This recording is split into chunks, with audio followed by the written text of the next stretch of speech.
कि कुदरत का भी क्या निजाम है कि जालिमों ने अरशद शरीफ के सच को दबाने की कोशिश की, अरशद शरीफ का सच अब तक क़यामत कायम रहेगा।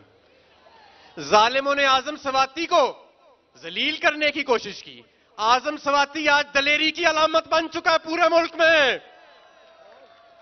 जालिमों ने और बुज़दिलों ने इमरान खान को मारने की कोशिश की, आज हर घर इमरान खान बन चुका है। और मैं आपको बताना चाहता हूं, बुज़दिलों, साजिशियों, इस कौम में अब शऊर आ चुका है। आजम सवाती का मुजरिम पूरी कौम का मुजरिम बन चुका है। अरशद शरीफ के कातिल ने इस मुल्क में सहाफत का कत्ल किया है और इमरान खान पर जिसने बुज़दिलाना हमला किया उसको आज नहीं तो कल कटेरे में लाके खड़ा करेंगे हम इंशाअल्लाह ताला। आज मैं ये ड्रोन से कहता हूं कि जरा पीछे की फुटेज बनाएं। अल्लाह वाला चौक तक लोग ही लोग हैं, लोग ही लोग हैं, उससे पीछे गाड़ियां ही गाड़ियां हैं।